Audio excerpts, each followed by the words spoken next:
So Showtime did not give us an episode of Your Honor last week, but we got one this week, episode number 8. Great as normal. I have very little to complain about. This is Pulp Mythos. I'm Brian here with Spencer and Larry, and yeah, we're going to be discussing episode 8. If you've not hit the sub button, please do so. We have a lot of content on the channel. If you notice, we have, I think, as much as 5 videos this week up. We do have actual video content coming in March, possibly some in February, but definitely in March. Money has been spent. Things are arriving. We can thank Spencer for basically building us a set, essentially. It's going to be awesome. So, yeah, look forward to that.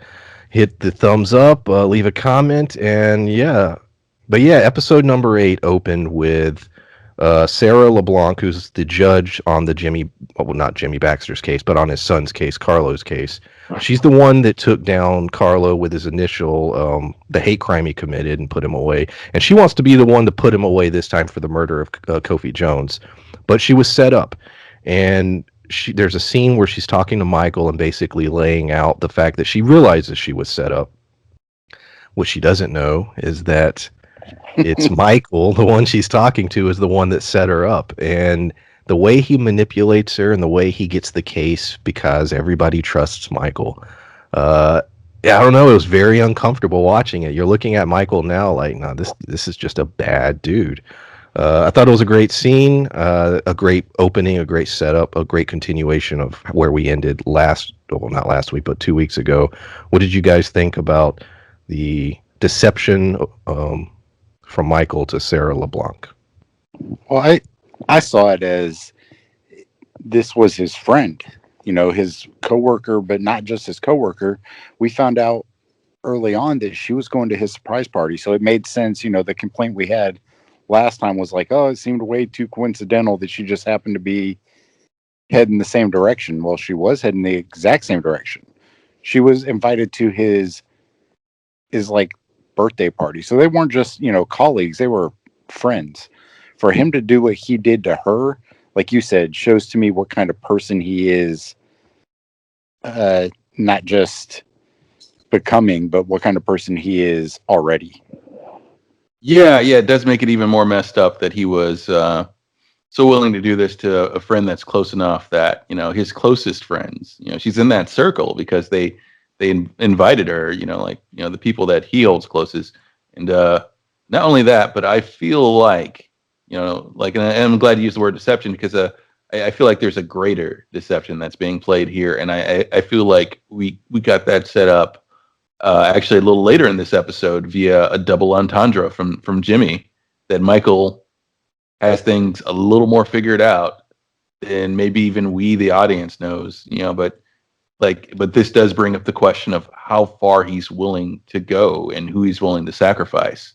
And I say that because of the speech that he gives Jimmy later on about the jury, where he says, where Jimmy's questioning how Michael's going about thing. And Michael mentions that, he's like, within a couple of days, 12 of our peers will believe exactly what I want them to believe, feel what I want them to feel. And, just paraphrasing here. His exact quote was, I tell them what to think. I tell them what to think. And I'm pretty sure, and that almost made me want to count the number of main players we have left here because, I'm pretty sure that's a wink and a nod to the audience that, that this may be how it ends, that the way that things are framed in the end here are going to be how Michael planned on having them framed. And that perhaps we'll see greater evidence of that towards the end of the episode. We may end on one of those endings that makes you want to go back and look for bits and pieces of Michael setting up things, because there are a lot of little odd coincidences here, and there are a lot of there may be a few ways that Michael could get out of this and potentially even screw over Jimmy or lead Jimmy into believing things went his way, or that he did his best to help him out when he had another agenda, actually. So you think he's playing Jimmy? I think he may, in fact, be playing Jimmy to some degree. I think that's a survival thing because he knows that even if he plays along, then with this case being as one-sided as it is, it would basically sew up his whole career. Like, he would not have a career after this. And he would be painted in a crooked light, regardless of even. I mean, he is being crooked, but like, even if he wasn't, finding this person innocent with all the evidence stacked against him, with his history of a hate, like, it's way too much for him to get off with this. And if for whatever reason he plays ball and Carlos gets off, then it's going to be the end of his career. So now I think, like Larry pointed out, I think that it's going to be, he's going to double cross Jimmy, but he's got to get everything situated before he can even think about that, because Jimmy's got him by the short hairs. Him and his Celtic goon, as Elizabeth pointed. I laughed at that line. She's like, I saw Jimmy Baxter and his Celtic goon. A lot of people are starting to not suspect Michael, but are seeing things. You have Elizabeth seeing Jimmy Baxter there. You have Nancy communicating with Lee. You have, I don't think she's necessarily suspicious, but Fiona, the prosecutor, is definitely looking at Michael, trying to figure out his angle. So you have a lot more people now paying attention to what's going on and what Michael is doing.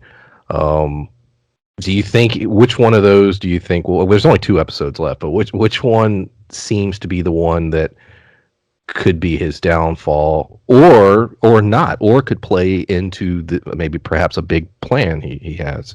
Well, yeah, and that fits into my theory too. I'm glad you mentioned that, because I just thought it was very weak, the excuse that he gave his mother-in-law, and we know that she's got a bit of an investigative mind herself, and she's fairly smart, so it's almost like he wants her to look into things, and Michael knows her well enough not to give her such a weak excuse, as far as Jimmy Baxter being there, like, oh, it's just a coincidence, and then the whole thing where he comes out of the courthouse and Officer Costello just happens to see, Jimmy Baxter appearing to try to intimidate him. You remember the name? Hell I yeah, did. dude. I'm very surprised that. Yeah, I'm proud of myself. Spelled it. It's like, a lot easier to remember when she says it 14 times and actually spelt the whole name out. That's what it took. That's what it took for me. I'm bad at names. It's just like, but yeah, the fact that and Jimmy may feel even that's part of their ruse, their back and forth. But I feel like Michael's got his own thing going on, and he wants her to see this. He wants to look like a victim by the end of this, because it's clear. It will likely be clear that he had some hand in this. But was he being used? Was he being blackmailed? Like, is it going to look like he was potentially trying to mitigate some of the damage? Well, I think that's a good point, because even if he sides with Jimmy and Carlos to try and keep himself safe, this in the detective's eyes is going to look like he was being, like you said, blackmailed or framed, so that it's going to make him appear, absolved of all guilt, and it's going to put Jimmy probably under the fire.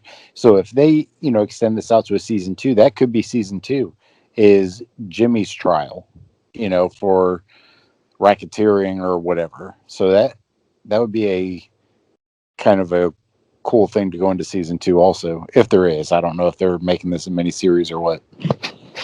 Yeah, not to use the to some degree the title of the show, it's his perceived honor that will likely save him, because they'll try to, likely this group of people that very much have the fate of what goes on in the series in their hands, and the fate of this trial in their hands. They're likely to take pity on Michael and say, well, he was being used. Anyone would do this. If I had a child, I would try to, and Jimmy Baxter was potentially threatening him, because that's probably how Michael's going to make it look. I would have done the same thing. He's doing it for Adam. Of course he's not going to let him know that Adam committed murder or anything. But he may make it look like Jimmy's threatening his family. And they're aware that Jimmy is willing to kill kids, given what happened to Kofi's family. Yes. Man, I'm hitting it out of the park today. I'm remembering everybody's name.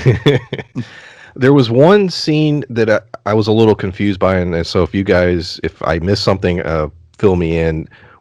So we know there's a juror that is questioning the the defense of self-defense in prison cells, and basically she, I guess, has studied it and realizes that that's not a, I guess that's not a legal defense.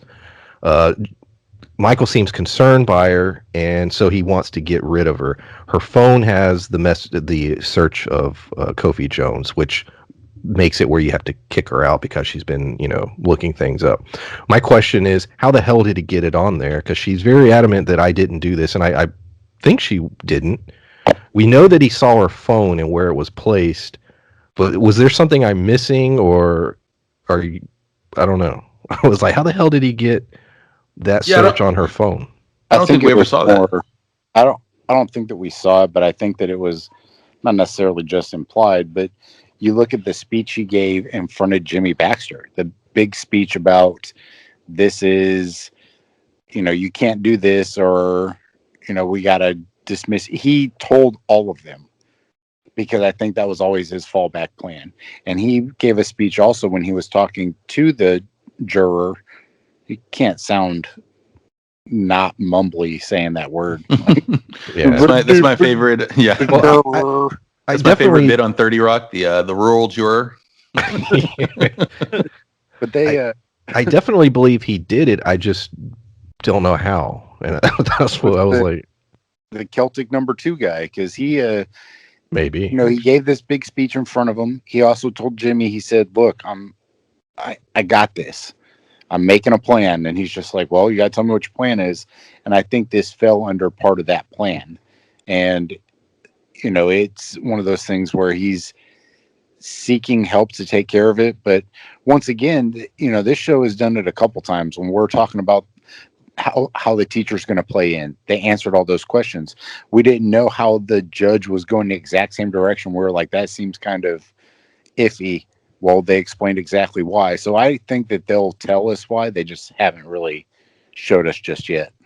And I think it was Jimmy's people.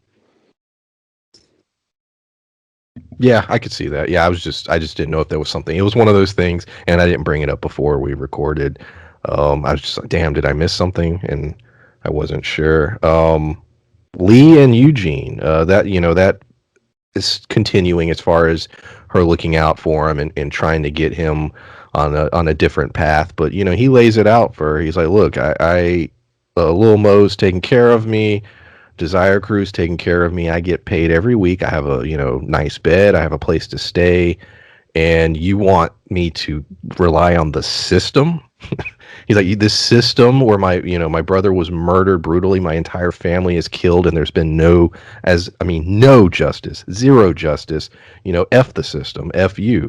And he ends up sort of feeling a little bad about saying that, and they continue to talk. If there is a season 2, I hope that that character sticks around and we get to see him progress, and I'm curious to where that character would go.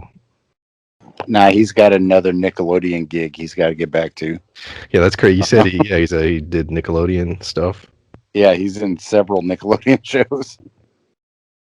But he's done a good job, and with this role, he's done a really good job with this role. And I think like you were stating, basically, Lee did kind of hand him, a shit deal. She's like, I can work this system, I can try for you, and the show has shown that he's a smart character, and his thought is like, the hell with that. You said you do the same thing for my brother. My family, like you said, my family's dead, my brother's dead, and the system failed them. He's like, right now I'm more comfortable than I've ever been in my life, and these people have actually helped me, whereas you said you'll try to fight these insurmountable odds to help me, and all it's ever brought is ruin. Yeah, you might be a good person, but that's the fact. And it's like you said, he feels bad about it, but I don't know if he's 100% in the place where he's like, okay, I'll go along with this thing you're saying.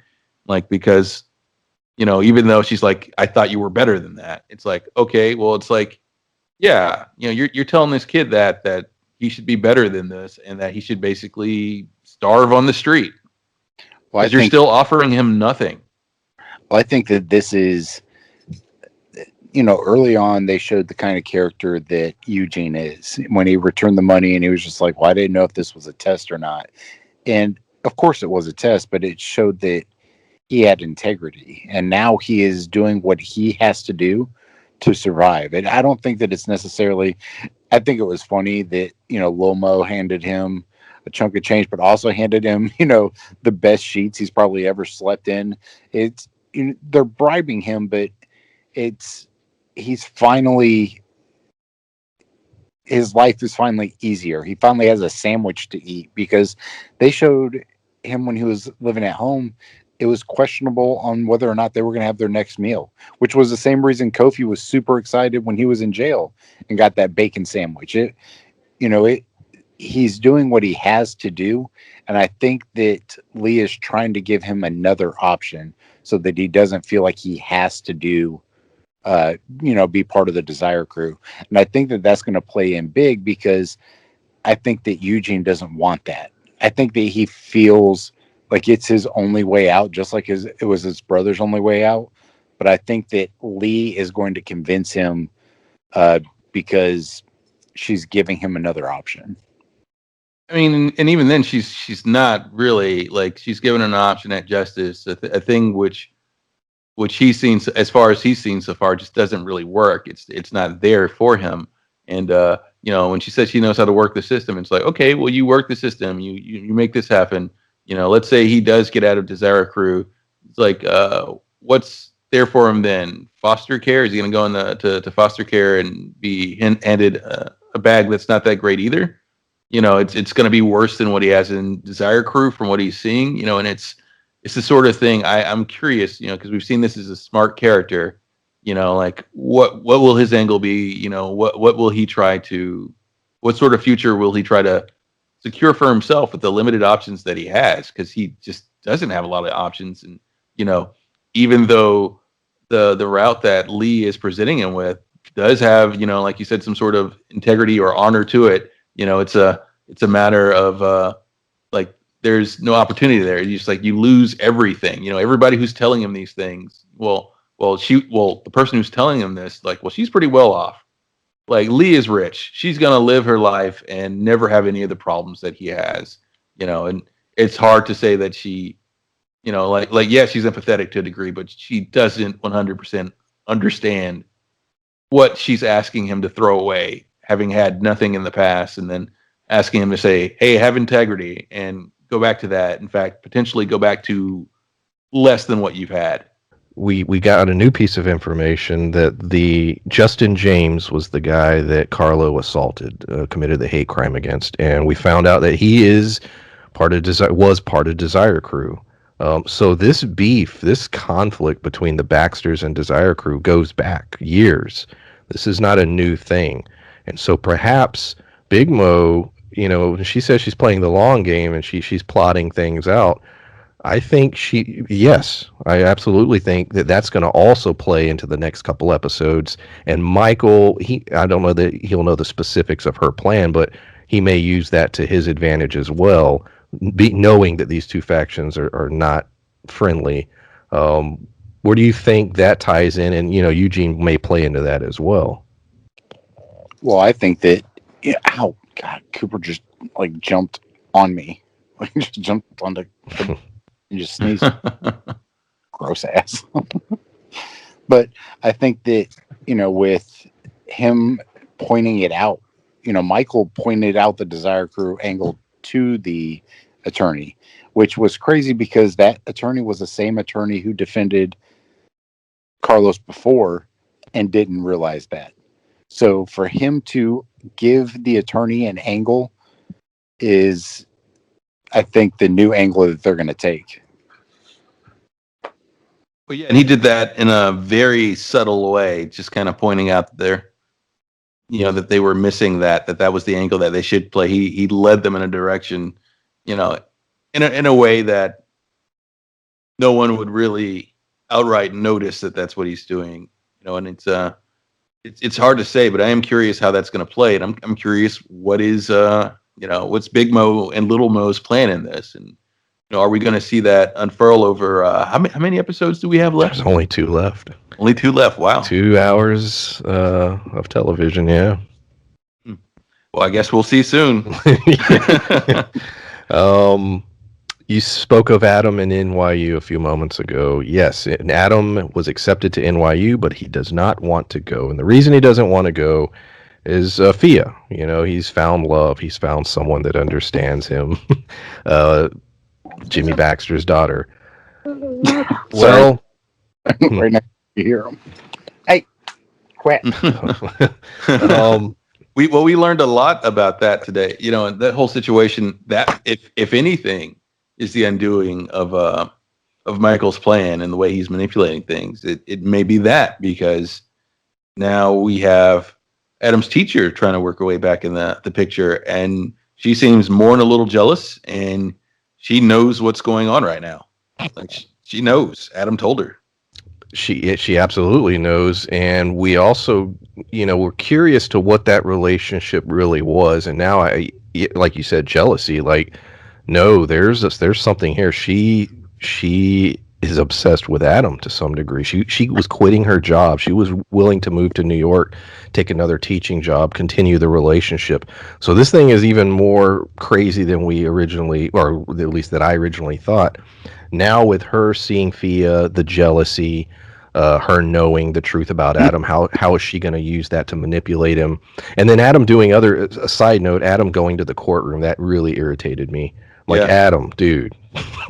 Well, that's another thing we learned. We learned where he gets that from now. You know, when he was talking about his mother and her taking pictures of people without them knowing, the way that Yeah. he would follow them and do that, then start a conversation. And we know that that's where he's getting it from.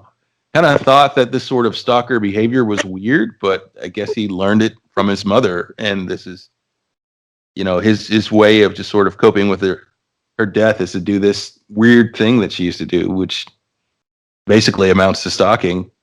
Like, but yeah, you know, this is the thing, the whole situation with the teacher and everything. This is the thing that I thought might be their undoing early on. You know, like, in fact, it's interesting. We're getting a couple of the smaller players in this coming back and making waves in these last two episodes. You know, it's Well, it's a couple of questions we had early on. Like, we were like, how is this going to affect, you know, the show going forward? And now we're finding out. So as much as there was a couple things that we were like, oh, this is a little too coincidental, they've answered a couple of those questions, and they are at least having them make sense. It doesn't negate some of the some of it being a little too coincidental, but it does help explain why it's important. They haven't given us, you know, a whole lot of just things that haven't been important. Everything has played a part, and I enjoy that part of their writing. It, to me, you don't feel like there's a whole lot of loose ends or red herrings. Like, everything has been important, and I've liked that a lot about this show so far.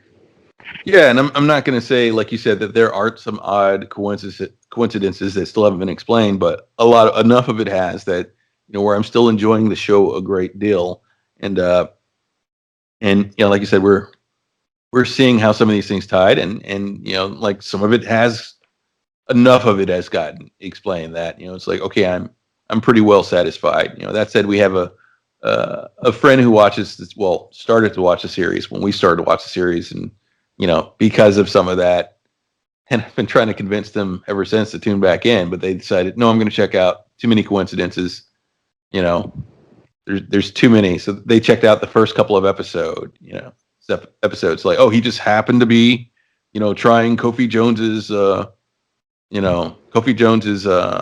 mother at this time, and etc. And it's just like, yeah, it is odd that all these people happen to be in this courtroom, and that this community, you know, must be incredibly small for everything that happened the way it did. But some of it is explained by things like, you know, what we mentioned about Adam earlier, the fact that he actively follows people around, that he kind of puts himself in some of these situations by Well, I think too, it's shown that, you know, yes, there's still some coincidences, but this episode especially shows the amount of control and level of manipulation that Michael has. Right. Perhaps some of these cases that he got tried early on, he wasn't necessarily doing it because of Desire Crew or doing it because of, it was going to tie in, or he's going to be able to use this character later. But I think a lot of it too is cases that he knows he can win, or no cases that he knows he can manipulate the outcome to make a bigger name for himself. And I think that when we see what has happened with Michael throughout this series, that's what I was saying with some of the coincidences. I don't know necessarily that they were a coincidence. I think that Michael is this fucking master manipulator that has controlled a lot more of this story than we've been privy to so far.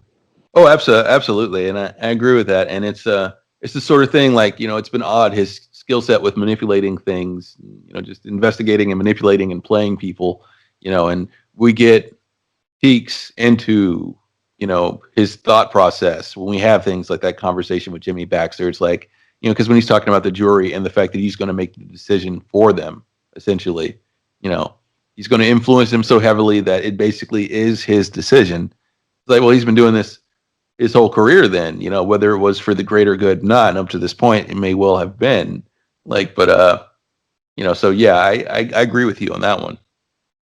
Well, like what you just said, they showed him that first case. He basically threw that cop completely under the bus, and rightfully so, because the cop was full of shit. But how he basically manipulated that whole outcome of that case, even.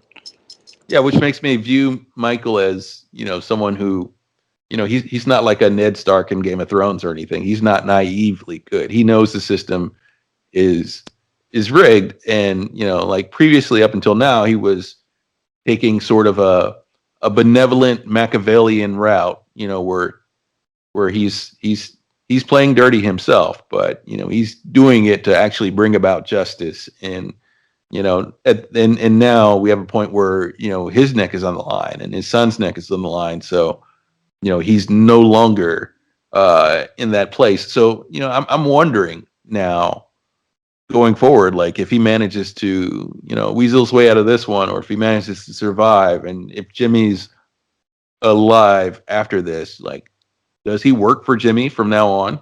Like, is this a agreement he can get out? Because I really couldn't see Jimmy Baxter keeping him alive unless he sees it as, that's a judge I can absolutely go to for a favor on quite a few things. I'd said that a couple weeks ago, 3 weeks ago now, something similar. If in fact the moment when Michael is willing to sacrifice, I forget the guy's name, and Jimmy pulls the trigger and kills the guy, is that a moment in which now they're aligned forever? Because you're right, if Michael survives this thing and Jimmy does too, I don't see a scenario where they part ways. Right.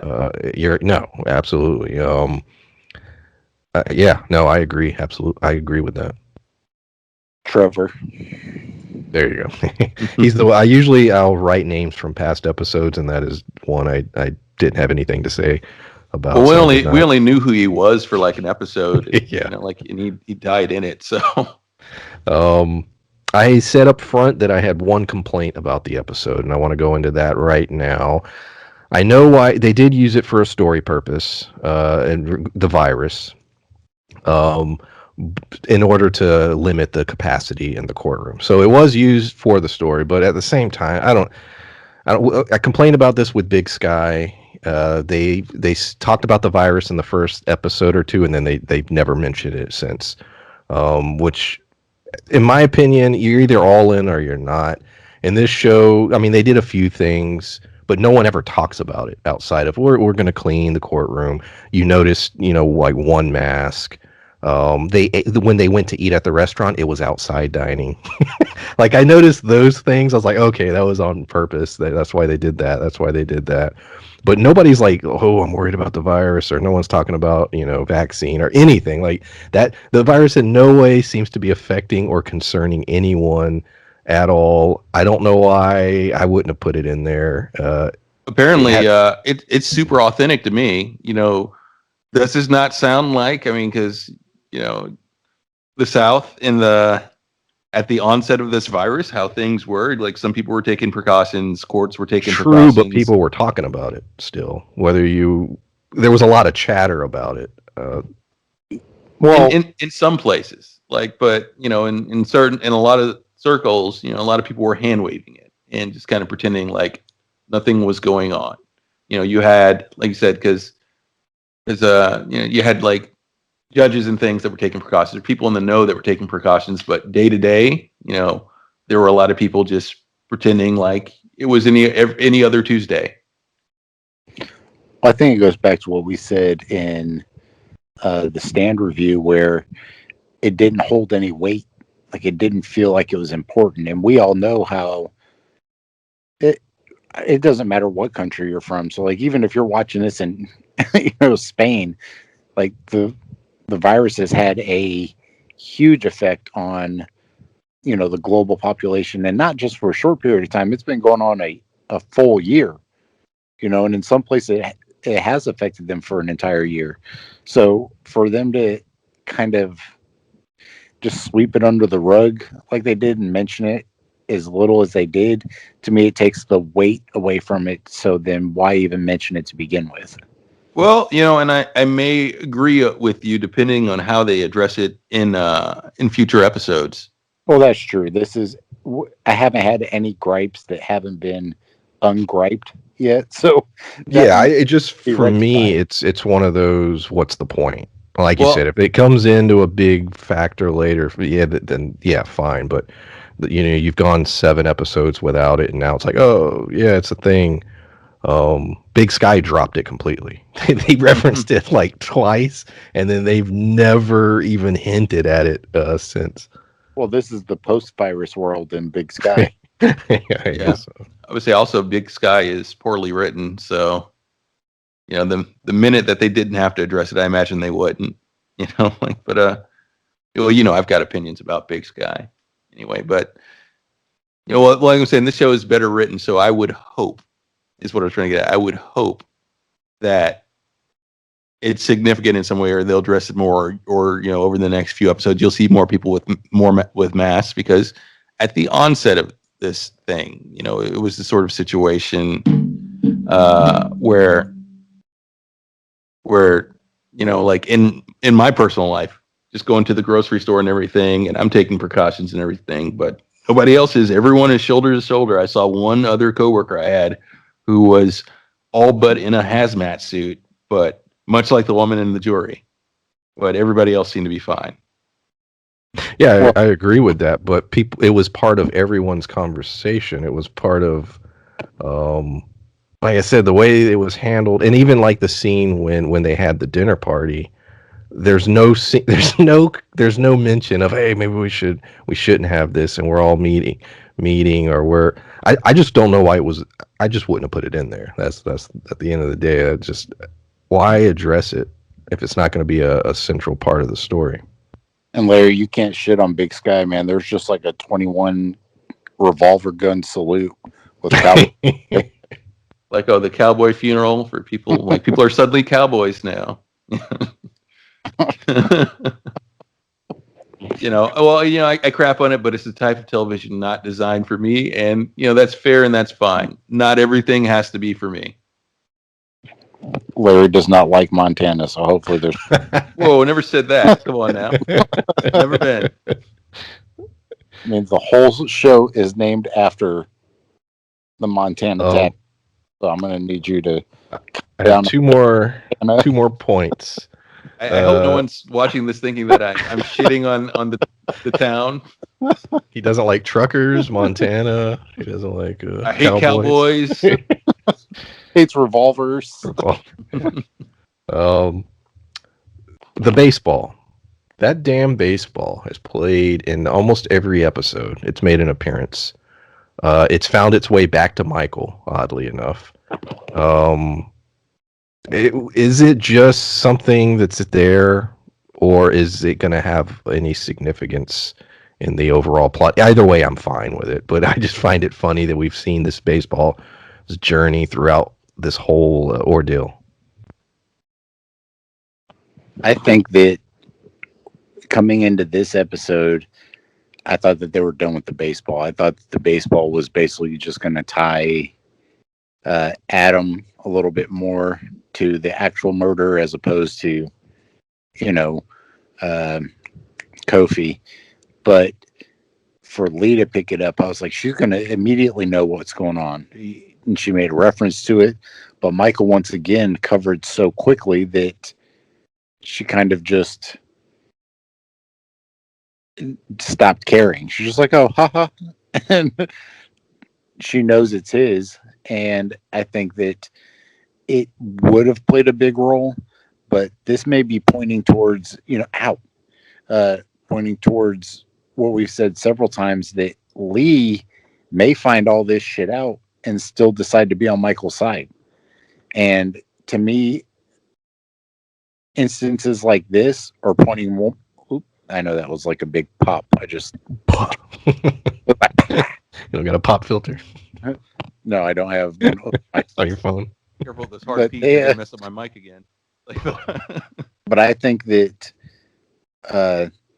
this is showing to me more about Lee and what she's going to be willing to do for Michael and Adam, as opposed to being a member of the law and the law-abiding community.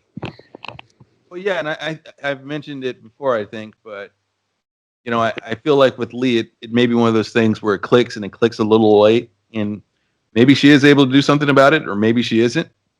But because there was the conversation that she had with Kofi's brother, where she's just she's talking about the baseball and when Kofi had and everything, and he's like, yeah, he didn't have that until after everything went down, and I feel like that's going to click, and along with a few other things, and that it may not prove what's actually going on to anyone except for maybe Lee, but at some point I feel like it's going to piece it together in her head, and she'll think back to the baseball and the Sherlock shirt, Holmes moment. and yeah, she'll have that moment, where it's like baseball, bloody shirt, etc.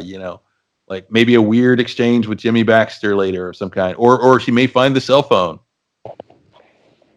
There's a lot of things that could go wrong. Yeah, I don't disagree with that at all. She's been a major part of the story in terms of she's always sort of there, but in the dark. She's part of everything, but she doesn't completely know the reality of what's happening. Michael's trying to keep her in the dark. My last real big point, this ties, did y'all both see the trailer for next week's episode? Yes, I watched it, actually. Did you? Larry? Yeah, I did. Okay. Absolutely. And that plays into. So there was a lot of big stuff. One big one being Carlo's friend. He may turn a rat. He may come in and start spilling information about things. He's looking for protection. He's got everybody after him. We said that a couple weeks ago. He's in a really bad situation. He has all this drugs, this money, or I think just the drugs. And he's in trouble. Desire Crew wants him. Jimmy probably wants his head. And he's scared. And what is he going to be willing to say? Who's he going to talk to? Is he going to talk to Lee? Is he going to talk to the cops? What's going to happen with that character? I think that's a major, major, major twist on the story. What do you guys think? Oh, absolutely. And like I said, that's one of the things I'm talking about with these minor characters coming back and having a huge impact. I think he may be one of those things that makes shit click for Lee as well. It's and as far as him ratting, like if the trailers are any indication, and they've been a little deceptive before on purpose, it's fine that shows do this, don't want to give away the lead. But if the trailer is any indication, then yeah, he plans on ratting on everybody, because he's like, I know more, and he's just Yeah. He's trying to save his own life. He wants to go into witness protection. That much seems clear to me. What other information do you need? I have all of it. I can give you times, places. Like, here's a picture with me, Jimmy, and Carlo before everything went down. Here's the bag of money. It's in the photo. Here's Carlo's phone records stating how many times his dad called him to warn us. And here's a text message that Carlo sent me talking about when he killed Kofi. So yeah, can I go from now? Jail. Like please don't let me die. Yeah, that's going to be big. and that'll be leading into that'll be the second to last episode. It's gonna be crazy, man. Like this one, have y'all noticed? I noticed this. I've noticed it the last couple episodes, but I was paying attention for it this episode. The structure of this show, the first 40, it's about, each episode's about 55 minutes, right?